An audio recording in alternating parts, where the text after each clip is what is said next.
തുള്ളിയായി മംഗളം മൊഴിഞ്ഞ മാത്രയിൽ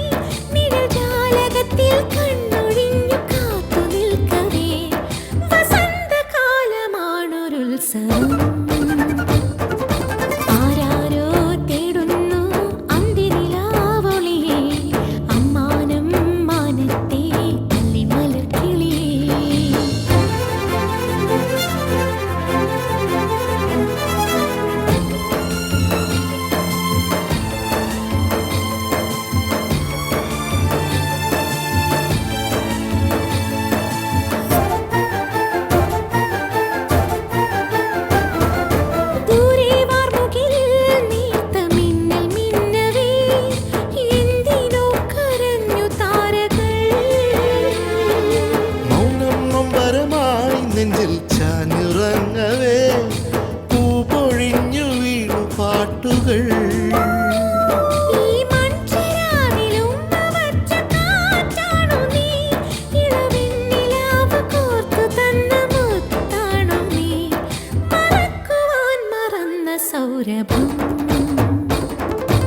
ആരാരോ തേടുന്നു അന്തിനിലാവളി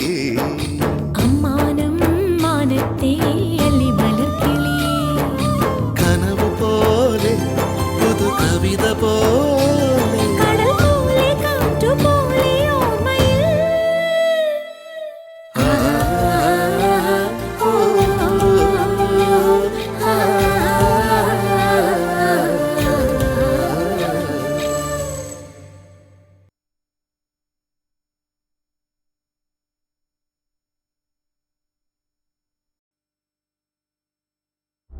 മാഷിനെതിരെ ആരൊക്കെയോ ശക്തമായി പ്രവർത്തിക്കുന്നുണ്ട്. അതാരാണെന്ന് കണ്ടുപിടിക്കേണ്ടിയിരിക്കുന്നു. ഒന്നുറപ്പാ, പണവും ആൾസ്വാധീനവും കൊണ്ട് ജുഡീഷ്യറിയെ പോലും വിലയ്ക്ക് വാങ്ങാൻ കൽപ്പുള്ള ചില പ്രബല ശക്തികളാ അതിന് പിന്നിൽ പ്രവർത്തിക്കുന്നത്. എന്തായാലും തോറ്റുകൊടുത്തുകൂടാ. ഈ ജില്ലാ കോടതി എന്ന് പറയുന്നത് അവസാന വാക്കൊന്നും അല്ലല്ലോ. ഇതിന് പിന്നിലെ ശക്തികൾ ആരായാലും അവരെ ഞാൻ കണ്ടുപിടിച്ചിരിക്കും. അല്ലെങ്കിൽ പിന്നെ എന്റെ ഈ കുപ്പായത്തിൽ നക്ഷത്രങ്ങൾക്ക് വിലയില്ലല്ലോ. വേണി ധൈര്യമായിട്ടിരിക്കേ. മാഷിനു വേണ്ടി ഞാനുണ്ടാവും തന്റെ കൂടെ.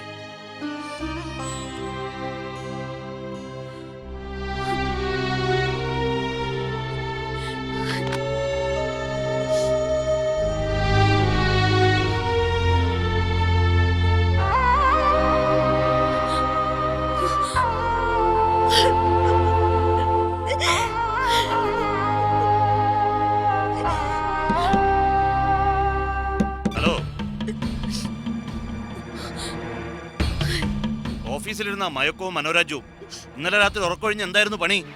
കമ്പ്യൂട്ടർ എഞ്ചിനീയറിംഗും കുറച്ചക്കറും കയ്യിലുണ്ടെന്ന് വീമ്പളക്കിയാ പോരാ, പണി അറിയണം. അതിനുള്ള കപ്പാസിറ്റി ഇല്ലെങ്കിൽ ഈ പണിക്ക് നിൽക്കരുത്. ഉണ്ടാക്കി വച്ചിരിക്കുന്നു ഒരു റിപ്പോർട്ട്.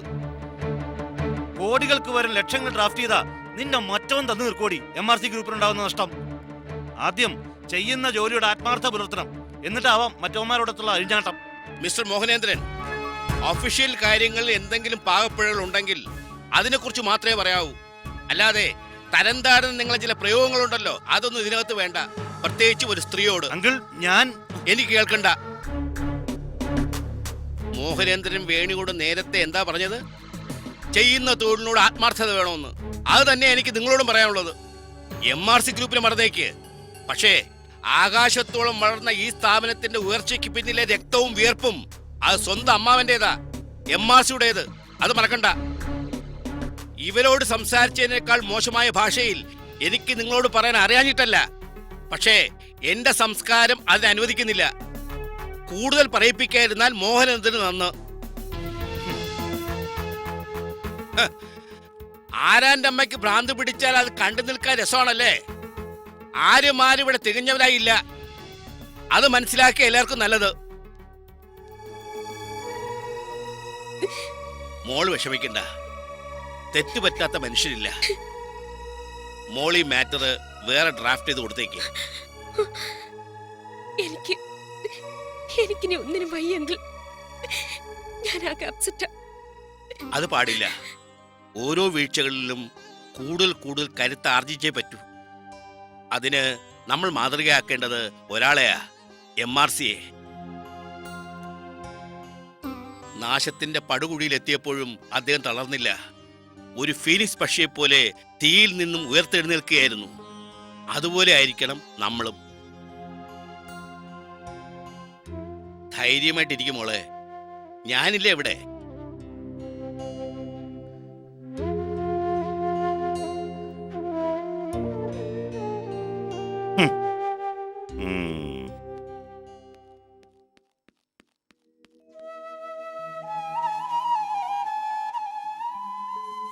രാജകാര്യങ്ങളിൽ മുഴുകിയിരുന്നപ്പോഴും ആ മഹാരാജാവ് തന്റെ ഭാര്യയെയും മകനെയും അളവറ്റ് സ്നേഹിച്ചിരുന്നു. രാജപത്നിക്കും രാജാവിനെ വലിയ പ്രാണനായിരുന്നു. അച്ഛാ, അമ്മയ്ക്ക് അച്ഛനോട് എന്താ അത്ര ദേഷ്യം? അമ്മയ്ക്ക് ഒരു ദേഷ്യമില്ല അച്ഛനോട്. വളരെ പാവല്ലേ മോളുടെ അമ്മ. ആദ്യമൊക്കെ പാവായിരുന്നു. അച്ഛൻ ഇവിടെ വരുന്നതിന് മുമ്പേ അമ്മയ്ക്ക് എന്നോട് എന്ത് സ്നേഹായിരുന്നെന്നോ. പക്ഷേ അച്ഛൻ വന്നതിന് ശേഷം ഒരു സ്നേഹമില്ല അമ്മുക്കുട്ടിയോട്. അച്ഛനോട് മാത്രമല്ല, എന്നോട് എപ്പോഴും ദേഷ്യപ്പെടും. അച്ഛൻ വന്നത് അമ്മയ്ക്ക് ഇഷ്ടായില്ലേ? അച്ഛൻ വന്നത് ഇഷ്ടമല്ലാന്ന് അമ്മ പറഞ്ഞോ? എന്നോട് പറഞ്ഞില്ല. പക്ഷെ അമ്മയുടെ പെരുമാറ്റം കണ്ട എനിക്ക് അങ്ങനെ തോന്നുന്നേ. അതൊക്കെ മോക്ക് വെറുതെ തോന്നുന്ന.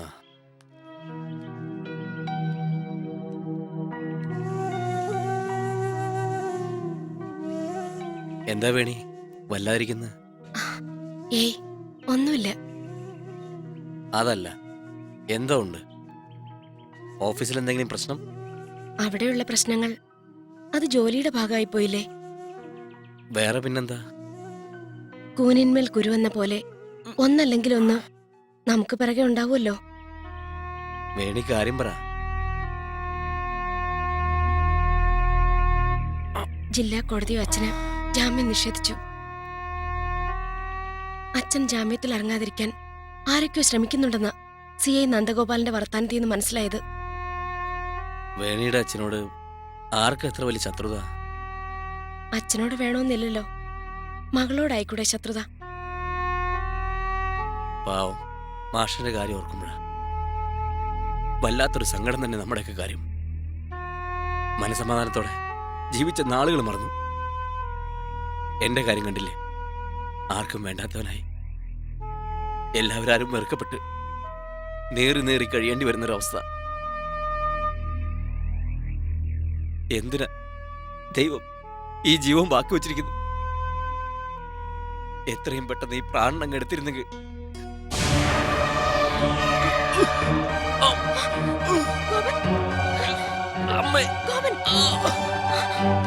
അച്ഛാ, എന്താ പറ്റേ? അച്ഛാ, മോളത്തിന് വെള്ളം എടുത്തുണ്ടോ? ഇപ്പൊ എന്താ തോന്നുന്നത്? ഇനി താമസമില്ല തോന്നുന്നു. ഗോപനൊന്നും മിണ്ടാതിരിക്കേ. കൂടുതൽ സംസാരിച്ചിട്ടാ ശ്വാസം മുട്ടുണ്ടായത്.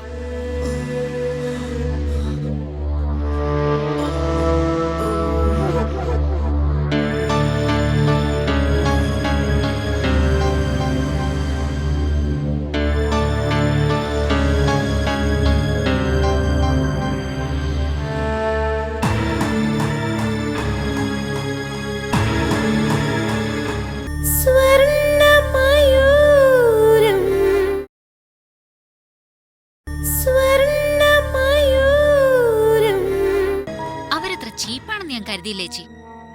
നിങ്ങൾ തമ്മിലിപ്പോ അത്ര സ്വരച്ചേർച്ചയില്ലെങ്കിലും പേരിനെങ്കിലും ചേച്ചിയുടെ ഭർത്താവല്ലേ അയാള്. അയാൾക്ക് വേദനയോ നൊമ്പരോ വന്നാൽ ചേച്ചിക്കില്ലാത്ത ദണ്ഡം എന്തിനാ അവർക്ക്? ഹോ, വല്ല നേഴ്സിന്റെ പണിക്ക് പോയിരുന്നെങ്കിലേ നല്ല ചാൻസ് ആയേനെ. മനസ്സുറപ്പുണ്ടെങ്കിലേ ഏത് പണിക്കും പോവാ. എല്ലാ ജോലിക്കും അതിന്റേതായ അന്തസ്സുണ്ട്. നീ ഇപ്പൊ ചെയ്യുന്ന പണിയൊഴിച്ച് ഞാൻ എന്ത് ചെയ്തു? ഈ കുശുമ്പ് കുന്നായ്മ പറച്ചില്. ഞാൻ നടന്നത് പറഞ്ഞേ ഉള്ളൂ. നടന്നെല്ലാം പറയുന്നതിന് മുമ്പ് അതിലെ നന്മ തിരിച്ചറിയണം. അത് തിരിച്ചറിയണമെങ്കിലേ നന്മയുള്ള മനസ്സ് വേണം. ഓ, എനിക്ക് ഇത്രയൊക്കെ മതി. നിനക്കിത്രയൊക്കെ മതിയായിരിക്കാം. പക്ഷേ നീ തട്ടിക്കളിക്കുന്നതേ നിന്റെ ചേച്ചിയുടെ ജീവിതം കൊണ്ടാ. എന്തിനാ ഇവളോട് തട്ടിക്കയറണേ? എനിക്കെന്തേ കാര്യങ്ങൾ തിരിച്ചറിയാനുള്ള പ്രായമായില്ലേ? കാര്യങ്ങൾ തിരിച്ചറിയാനുള്ള പ്രായം നിനക്കുണ്ടെന്ന് നീ മനസ്സിലാക്കിയിരുന്നെങ്കിൽ എത്ര നന്നായിരുന്നു. പിന്നെ എല്ലാം മനസ്സിലാകുന്ന ഒരാളല്ലേ ഈ ലോകത്തുള്ളൂ. അല്ല, എല്ലാവർക്കും എല്ലാം മനസ്സിലാവും. പക്ഷെ അതിനൊരു സമയം വരണം. അന്ന് ചെയ്ത തെറ്റുകളുടെയും പാപങ്ങളുടെയും ഒക്കെ കണക്കുകൾ സ്വയം മനസ്സിലാക്കണം. ഉപകാരം ചെയ്യാൻ പറ്റിയില്ലെങ്കിലും മറ്റുള്ളവരെ ഉപദ്രവിക്കാതിരിക്കെ. എന്നോട് എന്തിനാ ഇതൊക്കെ പറയുന്നേ? ഇതൊന്നും കേട്ടെന്ന് പറഞ്ഞേ ഞാൻ മയങ്ങിപ്പോത്തൊന്നുമില്ല. നീ മയങ്ങുവെന്ന് പോയിട്ട് നിനക്ക് തിരിച്ചറിവ് വരുമെന്ന് പോലും എനിക്ക് പ്രതീക്ഷയില്ലിപ്പോ. അത്രയധികം മരവിച്ചു പോയിരിക്കാൻ നിന്റെ ബുദ്ധി. അത് നീ ഇവളിലേക്ക് കൂടി പകർത്തരുതെന്നുള്ള അപേക്ഷയുള്ളൂ എനിക്ക്.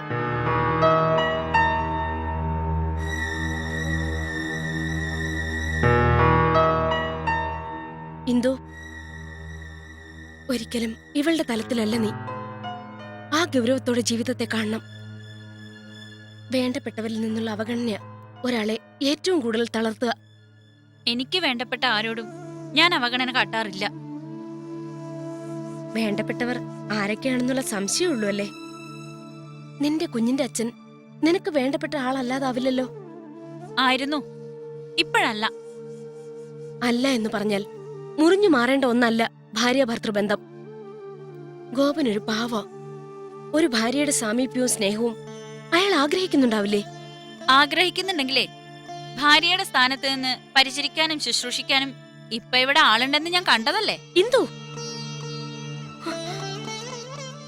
നീ തന്നെയാണോ ഈ പറയുന്നത്? എന്താ കേട്ടിട്ട് മനസ്സിലായില്ലേ? ഇവൾ എന്തു പറഞ്ഞാലും എനിക്ക് വേദനിക്കില്ല.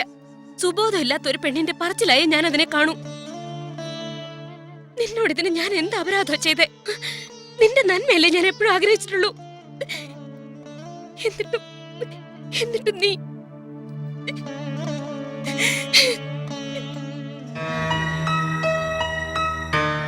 ചേച്ചി, ഇതൊക്കെ അവളുടെ അടവാ. ചേച്ചി ഇതൊന്നും മൈൻഡ് ചെയ്യണ്ട. എനിക്കവിടെ മടുത്തു ഗൗരി. ആ നശിച്ചവളുടെ ഭരണം കൊണ്ട് എനിക്കവിടെ ശ്വാസം മുട്ടുക. നിന്റെ വീടല്ലേ നന്ദിനി അത്. നീ എന്തിനാ തോറ്റു കൊടുക്കുന്നത്? അവൾ അമ്മയെ കയ്യിലെടുത്തിരിക്കയല്ലേ. ഒരിക്കൽ ജപ്തി ചെയ്ത് പോവായിരുന്ന വീടിന്റെ കടം തീർത്തത് അവളാ.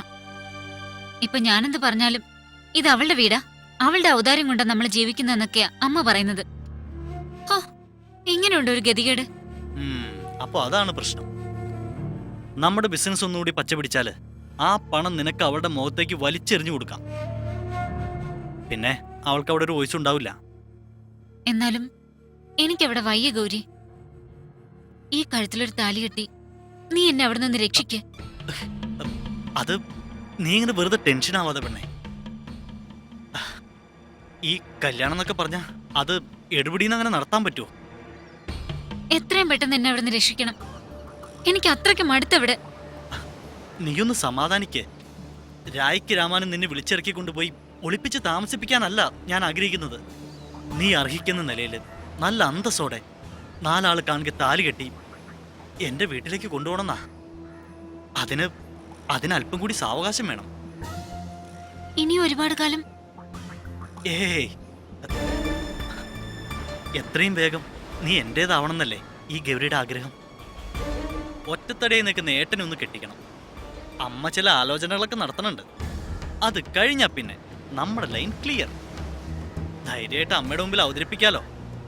ഇനിയിപ്പോ ഏട്ടനെ ഓർട്ടേക്ക് ചെയ്തെന്നുള്ള പരാതിയും വേണ്ട. എന്തേ? എന്നാലും ഒരുപാട് വൈകല്ലേ ഗൗരി? ഏയ്, ദേ ഗിൽബർട്ട് വന്നു. നന്ദിനി പോയിക്കോ. അയാൾക്ക് വരാൻ കണ്ടൊരു നേരം. ചെല്ല്.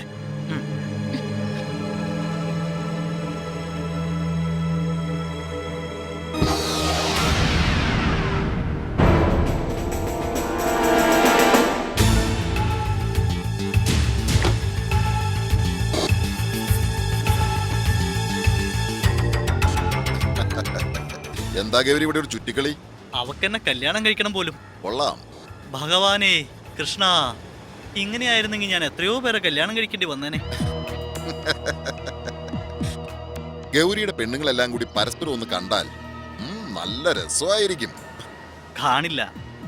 അങ്ങനെ വരാതെ നോക്കാനും ഈ ഗൗരിക്കറിയാം. ഉം. എന്റെ ബിസിനസ് നിക്ഷേപങ്ങളാകിൽപ്പെട്ടെ ഈ പെങ്കുച്ചുങ്ങളൊക്കെ കൈവിട്ടു പോവാതെ നോക്കണ്ടേ? ഉം. വേണം വേണം.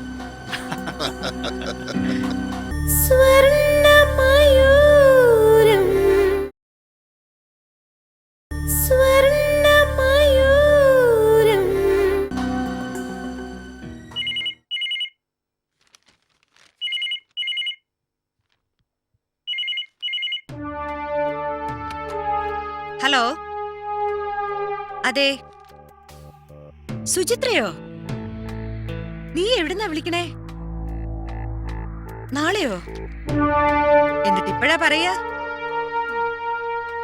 എന്തായാലും പറഞ്ഞല്ലോ, സന്തോഷമായി. അയ്യോ, അവർക്കൊന്നും വരാൻ പറ്റില്ല. രാമേന്ദ്രൻ പിന്നെ സ്റ്റേറ്റ്സിലാ. ഞാൻ എന്തായാലും വരാം. നിന്റെ ഒരു കാര്യല്ലേ. ശരി, അപ്പൊ നാളെ കാണാം. ആരോടാ അമ്മ കത്തിവെച്ചത്? സുചിത്രയാ, എന്റെ ഒരു ചങ്ങാതി. നാളെ അവളുടെ മകളുടെ വിവാഹ നിശ്ചയാ. പോകാതെ പറ്റില്ല. എവിടെയാ അമ്മേ? കൊട്ടാരക്കരയാ. അപ്പൊ ഇത്തിരി ദൂരം ഉണ്ടല്ലോ. ആ, പുലർച്ചെ ഇറങ്ങണം. വൈകുന്നേരം ആകുമ്പത്തേക്ക് അമ്മ വരില്ലേ? പിന്നെ വരാതെ.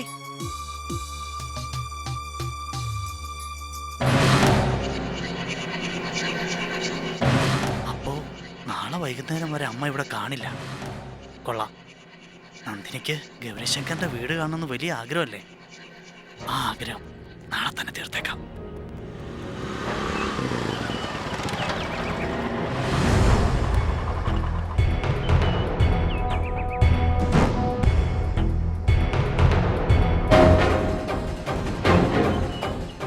പിന്നെ ഈ പുറത്തുള്ള നിപ്പേ അത്ര സുഖമുള്ള ഏർപ്പാടല്ല. വാ.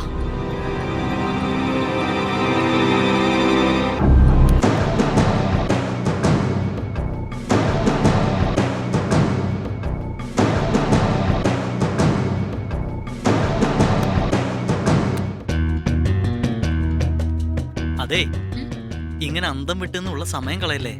താൻ പോയി നല്ലൊരു ചായ ഇട്ടേ. ഭാവി വധുവിന്റെ കൈപ്പുണ്യം നിറയട്ടെ. പരീക്ഷണത്തിന് ഒന്നാം ഘട്ടമായിരിക്കും. ആ ശരി, ആ വെല്ലുവിളി ഞാൻ ധൈര്യമായിട്ട് ഏറ്റെടുക്കുക. എവിടെയാ കിച്ചൺ? വാ.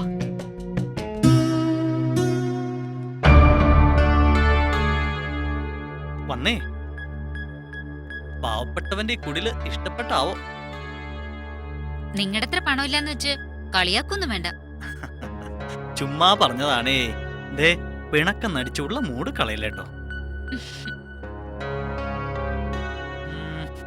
ഇനിയിപ്പോ സാധനങ്ങളൊക്കെ എവിടെ പോയി കണ്ടുപിടിക്കും? ആ, ദാ പഞ്ചസാര. ഇനിയിപ്പോ ചായപ്പൊടി.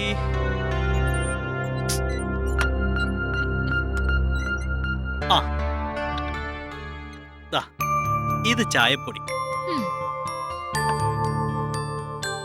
അല്ല, ഇനിയിപ്പോ പൊന്നുമോക്ക് ചായ ഉണ്ടാക്കാൻ അറിയോ? മതി കളിയാക്കിയത്. പൊന്നുമോൻ ചെല്ലേ, ചായയേട്ട് ഞാനിപ്പോ വരാം. ഓ, അപ്പോഴേക്കും ഞാനൊന്ന് ഫ്രഷ് ആവാം. പിന്നെ പാല് ഫ്രിഡ്ജിനകത്ത് ഉണ്ടാവും. ഓക്കെ?